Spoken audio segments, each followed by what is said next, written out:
All right. So I have like 3 that I kind of have for different reasons. Number 3. I've got a one too, but I'll wait. So this isn't even like 3, 2, 1. This is just like number sometime. number dash. Number 3. my list with hyphens instead of numbers. Honorable mention. So my qualifier for guy who I think who never made it to the big show who should have is Nigel McGuinness.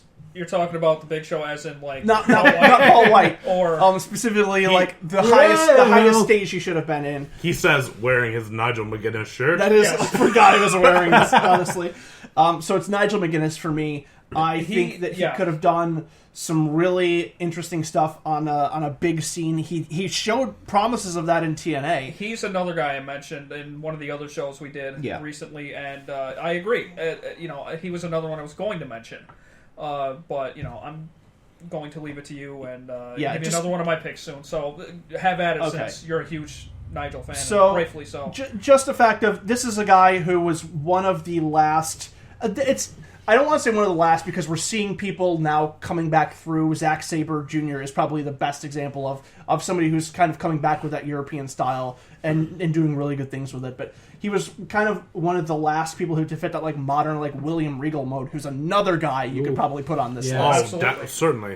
William Regal, you can absolutely fit in there. But he's modern day William Regal, somebody who had charisma, who was a good heel, somebody who was good enough for them to sign and then didn't pass the medical and then had a lot of problems beyond that because another reason that one of the things that made him so special is because he was just willing to just kill himself to get things over and to get things across. And I think the fact that he's an underrated wrestler is signified by the fact that just about every move he came up with is still being done to this day by somebody like on a high level. And it's one of his great moves, the Jawbreaker Lariat, is being done by a guy that used to fucking kill himself on the indies, Dean Ambrose. Yeah, exactly. And that's the thing that blows my mind, is that, he might not have been medically cleared, but at this juncture, at this point of the game, why wouldn't you want to pick him up for something? For a training position?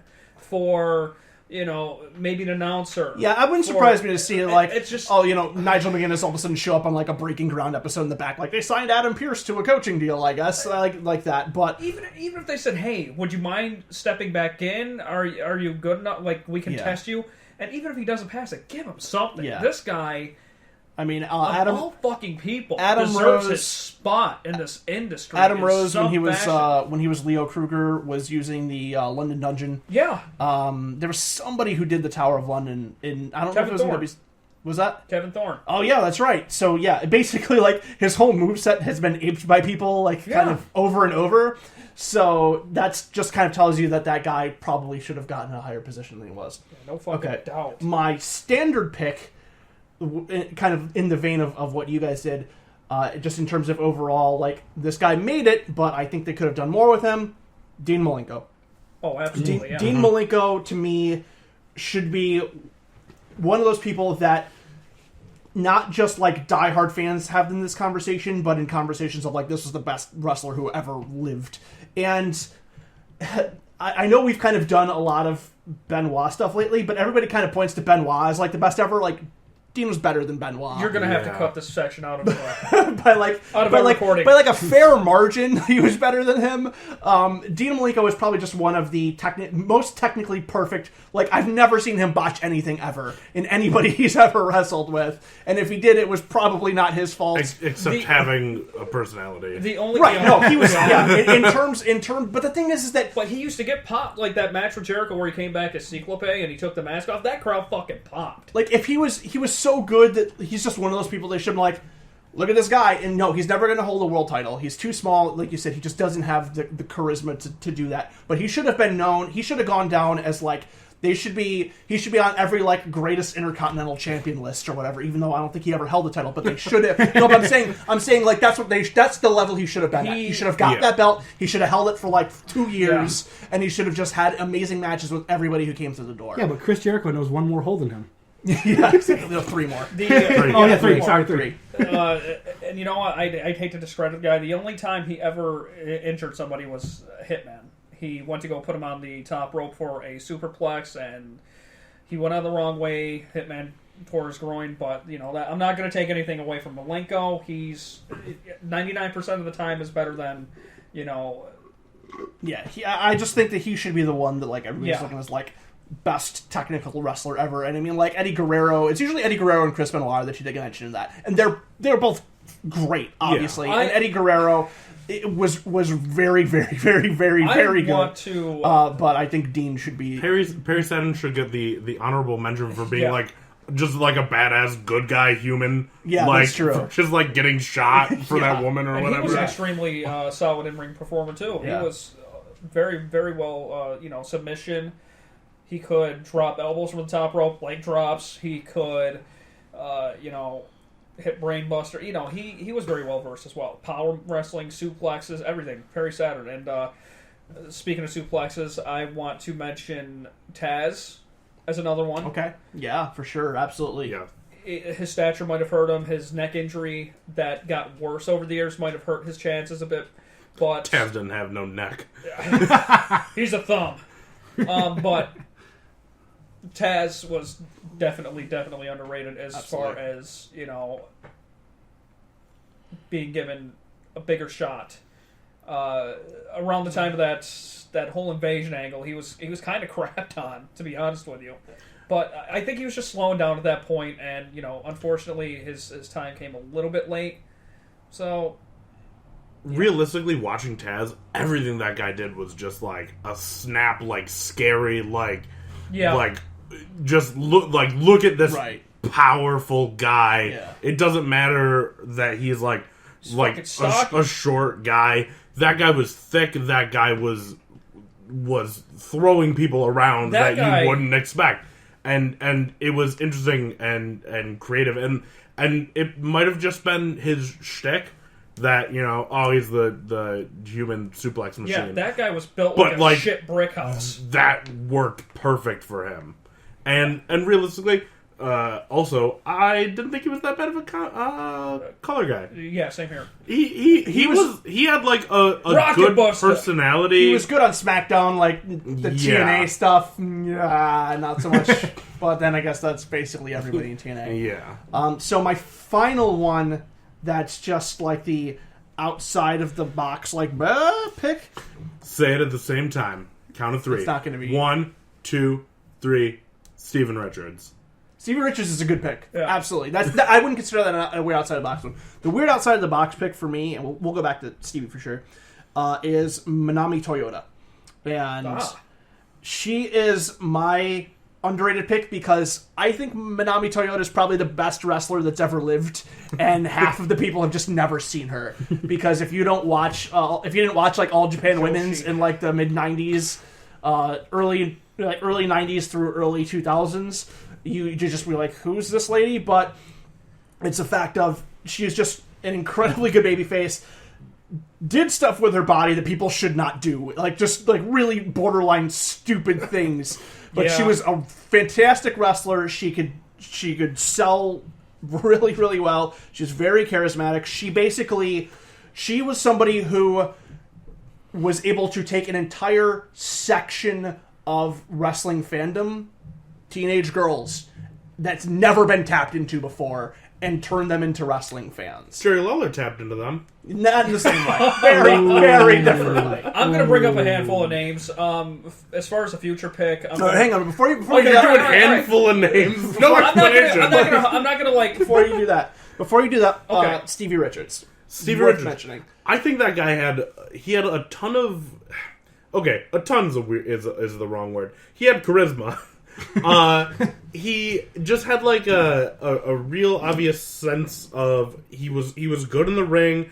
They put him in positions where like I think a lot of other people would have failed. Like right to censor. Mm-hmm. I like shout out to Bill who isn't here, He was but like perfect for that. like it just worked, and that whole thing was like goofy and terrible and should never have worked, and it was great. And I think a lot of it is owed to like the fact that they put it together really well, and I think like Stevie Richards he helped carry it. And then you move forward a couple years, and him and Victoria like together. That was a good. It was such combo. a good. It was a good pairing because it Yeah. just sort of. They fed off each other. They did the whole nutball thing. And realistically, like, he's the kind of guy that could have been a transitional mid-card champion. No, see, I'm going to go a little bit further than I could have seen Stevie Richards being like a guy who was like lackey to world champion and then like beats world champion and has the belt for like a month or something like that. Yeah, okay. Like, I could see that. Like that's fair. I could see him because his stuff with Raven and ECW was just he got way over just being like the lackey who stepped out of his shadow, stepped out of his mentor shadow, and he's always kind of been that assistant sort of kind of position. Even with Victoria, he was just he was basically Victoria's manager. Yeah, which I thought was definitely really cool. But I could see him like being like like the J&J security for somebody, except being like no, like I want this thing, I'm going to fight you and win and have it get like way over. He's not going to hold it like for years and years, but I think like just like having him be like a transitional champion for like a month to either back to whoever had it or to the next guy. Yeah, I think that could have worked absolutely. I was mentioning, like I said, a handful of names, and I'm just going to toss them out there. First off, Raven. Second one, Scott Hall. Are you reading from notes? I wrote them down quick so I didn't forget. Couldn't remember 3 names. Look, I've been up since extremely early this morning. Cut me some slack. Okay, Raven, Scott Hall. Scott Hall. Jinsei Shinzaki. Shinzaki was good. Yeah, for underrated. I'll even throw this out there. Simon Dean / Nova. I thought never really got a proper due. I'm not going to say he was going to be a world champ or anything. I don't think he was going to go much higher than he would have. I don't think Simon Dean, the character, not the Simon Dean character. Mike Busey, the performer. Yes, the performer. That's who I'm talking about. Maybe. And as far as a future pick, if I'm going to be a mind reader, I'm going to say Rusev because he's extremely solid in the ring, and I don't know if they will give him a world championship shot just because they've kind of like taken the air out of his tires and about the last year so much that it's going to be hard to get I back. miss dominant Rusev. Like look to a year ago, and he's the second to last guy, and he's got the U.S. title, and he's got a strong, powerful manager, and he's crushing people. He's never taken a pin. He's never tapped out. And then, 2 months later, he loses to John Cena. Although rides to ring on a tank. Rides to ring on tank, loses. Loses because bumps into Lady. Yeah. 3 months later, he's throwing a fish at Lady. I know, and 1 year later, he's the first guy eliminated. In the 1 year later, he's eliminated one-on-one. But I do like to think that they did a little bit of continuity, because if you go back and watch Raw from last night, because I spent the entire time screaming, and this is 3 hours of screaming. This is the This is awesome! Look at this! This shit's great! This is what?